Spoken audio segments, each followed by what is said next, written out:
Good afternoon, everyone. My name is Teresa Conroy-Roth, and you're watching the latest episode of Lightning Leadership. Today, I'm very excited. I've got three thought leaders, great minds, as it relates to AI, technology, business, and ERP. And so with me today is Greg Pitstick, Louis Solano, and Alex Bowen from Huron Consulting. Gentlemen, welcome. Happy to be here. Thanks for having us. Thank you. Good to see you. Thank you. So this is part two. We went ahead and had a previous session where we talked about AI over ERP and some of the benefits, obviously, you can gain for your organization. Today, we're going to talk about org alignment in AI and how to maximize AI in your organization. Let's talk about communicating and change and the best ways for folks to be able to get the productivity gains that they're looking for. And their people. Let's start with a stat Gartner had, and that is 80% of people view AI being introduced into their company as being introduced to eliminate their job. Mm-hmm. So it's a very unique change management aspect because the very foundation of trust is immediately violated when you introduce anything with the word AI around it. And we have to work in this new environment, right? Like we have to work with AI and the applications. It makes us more productive. It's a whole new world. But when you're going into it and the person isn't just, explain it to me, but they're fearful. Yeah. It provides a big change management challenge for organizations. Yeah, I think to build on that, there were three stats that we learned. One was what Greg just source that most people think AI is to replace them. On the flip side, you've got another driver pulling in the opposite direction, right? Executives are saying 80-90% of executives saying AI is going to fundamentally transform the way their business works today. And then you've got this other stat, which is the most compelling, is only 6% of individual contributors have been empowered or trained on how to use AI tools in their day-to-day life. So you've got this kind of three-way stress pull happening on every enterprise. And then you add in, public sentiment of AI. Most people think it is taking their jobs, right? There's a lot of demystification that needs to happen. There's a lot of hype. So when we're talking to leaders, a huge amount of emphasis is placed on OCM and people and process to really make sure that we're getting in front of the narrative, that we're communicating with people. And it's a lot of strategy fundamentals. What's our North Star? What are our guiding principles? And making sure that those kind of blocking and tackling elements are in place up front before they start, jiggering with technology. Yeah, I mean, I would add just a couple of things here. I think that you're absolutely right. I mean, the what's in it for me factor isn't there, right? People think this is about eliminating my job, and the reality is that hasn't really happened, right? In spite of all that PR and press, and frankly, bad PR by the labs who own these models, talking about how it's going to basically eliminate jobs, stuff like that. That we're using that to kind of get investors interested in their products. But the reality is that's not happening at all. What we're seeing is people understanding that, hey, I should be able to do things that were limited by my human capacity with AI. I certainly need the knowledge and skills and education of the people who run these processes to make AI work better. And if you don't believe me, search Ford and engineers after this session, right? They're learning a very difficult lesson there. Mm-hmm. So the reality is that I think people are starting to come around the fact that, hey, from an enterprise standpoint, it's not about replacing people. It's about using AI to basically increase your capacity to do things. Now, from the people standpoint, I think one of the challenges that we have is that we still think that training people on AI is enough. And the reality is training will help, but you really learn how to use these tools by doing, right? So you can't just do a bunch of training and then constrain people and say you can only do these three things with this tool for fear of security risks, stuff like that. You need to figure out, how do I give people as much freedom to experiment with the tools while minimizing my enterprise risks? Things like a sandbox and things like that can be used, right? So the number one complaint I hear from employees as I talk to people is, hey, I've given these tools, no one's taught me anything. I'm learning what prompt engineering is. I'm learning all these things. I want more teaching or as far as hands-on stuff. And the second thing is, what am I supposed to be using this for? To Alex's North Star point, right? It's like, it's not just about figure out how to use it. It's really about, is there a direction that the top down leadership is giving the company to say, go after these things? And the best way I found to help employees understand how to think about it is think about AI as your plus one. It's a tool that's helping you do your job. It's not taking away your job. It's helping you do your job. And so you got to figure out, where can I use my plus one in the most effective way to help me do my everyday job? The things that I spend a lot of time on today, maybe I can spend a quarter of the time on, things like that. So that's a couple of things to think about as you think about kind of the OCM challenges we've spoken about here.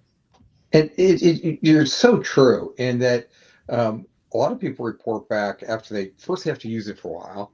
And they say, it actually makes my job a little more enjoyable because it's taking some of the drudgery of the job out of the job so I can do more thought-provoking pieces of the job. But that doesn't happen overnight. I'm old enough that I remember when Lotus 1, 2, 3 and spreadsheets were first introduced. And people who did things with tabular forms and wrote it down, like, okay, if you train them how to use a spreadsheet, well, they're just going to do the tabular form in a spreadsheet. But then as they used it, they learned all kinds of creative ways. In fact, I don't even know how most organizations would run today without Excel. It's used so many different ways in organization. So it's really neat to think about how we're going to evolve over time and grow with these tools. And you can't really view this as like a point of time. Like, here we are, I'm going to train you in AI and we're done. This is a journey. Just like it took us, 15 years to figure out spreadsheets. We're only 3 years into the commercialization of AI. Where are we going to be in 3 or 5 years? And we got to continue to support our employees along the way and encourage them and share best practices and what to do and help them evolve, and not assume this isn't going to be some overnight boom, the light switched on. It's a tale as old as time, right? We mistake technology and licenses for transformation. Here's your ERP. Why aren't you using it? Here's your CRM. Here's your Excel. I don't remember Lotus Notes, but I remember Microsoft Access databases, right? Why aren't people changing the way they do their jobs? We gave them better technology. And coming back to getting people excited, I'm a huge proponent of, a lot of organizations, they're optimizing for ROI or EBITDA, right? Yeah. And I come from kind of what are your leading indicators? It should move speed, quality, reliability, safety, right? Like these leading metrics. I tell every organization, just tactically, you should be looking for the drudgery, the soul-sucking quality of life projects, and put those in your phase one and say, look, guys, look how much better your life is. Look how much easier your life is. It reminds me of my career started with Lean Six Sigma. And I used to go into these projects and I would say, they would think I was a bean counter. They think I was there to lay people off. And it's like, my job is to make your life easier. The only thing I'm trying to do is remove friction out of your process so that you can focus and do the smart stuff. And that storyline really resonates with people, and it does help align kind of the tactical nuts and bolts of doing AI with the overall strategy. Yeah, look, I think that one way to reinforce or get your organization to understand the importance of people in this whole equation, when it's all said and done, what model you use, what platform you use is really not going to make that much of a difference. What's going to make a difference is, does the AI agent you're using understand the context of your business and have the memory or knowledge of what's happened in the past and make the best decision going forward, right? And the only way to get an agent to understand that memory and context is to take that memory and context from people and help them help them teach the agent how to use it, right? So employees are needed for that. You need to figure out, when I make this decision that is kind of, I don't even know what I think about, I just make it in 2 milliseconds. I have to stop and say, okay, if I want an agent to make the decision, what are the steps I have to go through that I do subconsciously now for an agent to be able to be effective, right? And so you're always going to have the situation where, regardless of whether it's today, 10 years from now, 15 years from now, you still need a person to understand the context and the memory. One of the phrases that I use a lot, that I heard from someone, said, AI doesn't have any taste, right? Right. It just doesn't understand the context enough to say, this is not the right thing to say right now, or this is not the right way to do things right now. And you've got to constantly reinforce those models to kind of follow along, because guess what? Your business is constantly moving anyway. So it's not like you can do it one time and say, okay, now the AI agent is going to move forward. The agent only knows what it knows, and you haven't trained on anything new. So it's always going to be people driving the context and memory and knowledge to make those AI models work better.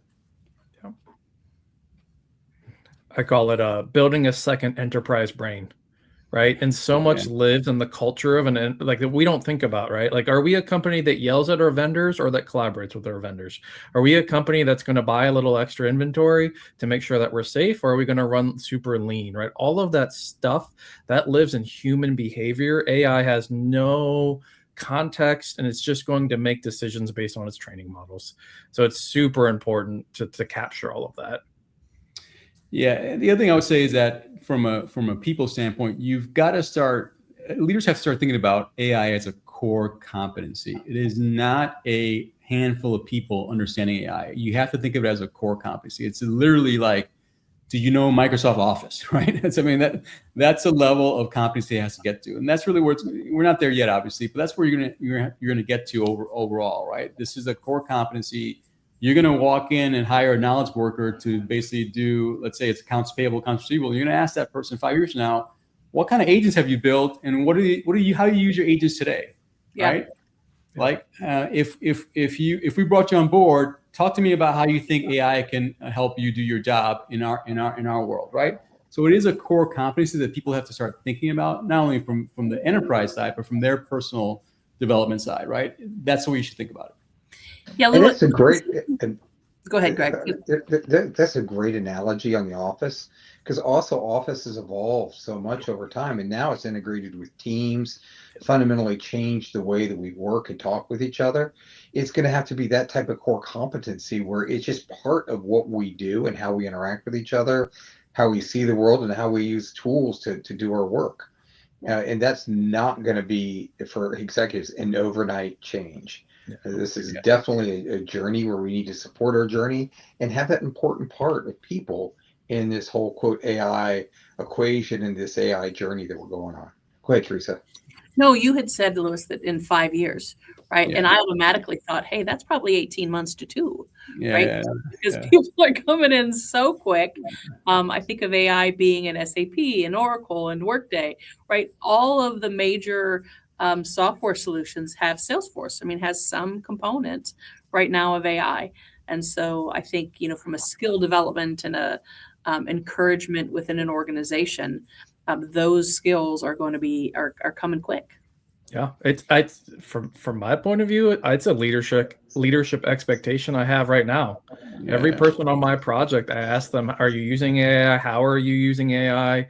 Did you run this through AI to check your work?" Like, it's to the point now where I almost think it's crazy if you're not using the tools, and it kind of frustrates me. And I go, "Okay, let's pause right here and let's talk about how you could have done this better or faster or saved yourself some time." So I think it's a rapidly evolving, and it's going to become an expectation very soon. Yeah, just to reinforce what Alex is saying here, I just spoke with a leadership team of a PE backed company, and the PE firm is about to try to sell that company, right? And they brought us in to really help them answer a very simple question. When the prospective buyer says, "What are you using AI for?" Right now, the answer is nothing. In their minds, that valuation, let's say it's 8 times revenue, is now 7.5 because the answer to that is nothing, right? So they were literally saying, what can we do right now to make sure we have an answer to that question that doesn't deflate our valuation, right? Because they realize that's going to be the case. If you say nothing to a prospective buyer, they're like, "What do you mean nothing? You mean you don't have any foundation? Nothing that I have to spend money to do that?" So that's an example of the core concept added to kind of valuation of the business, let alone the employees, right? Gentlemen, thank you so much. It's a treat for me to be able to hang with you and talk to you and share and discuss, collaborate together. I really do appreciate you. For those watching at home or on YouTube, LinkedIn, please feel free to reach out to Greg, Alex, or Louis for more information, and catch us in a city near you for our AI over ERP workshop. Thank you again, gentlemen. Thank you. Thank you. Thank you.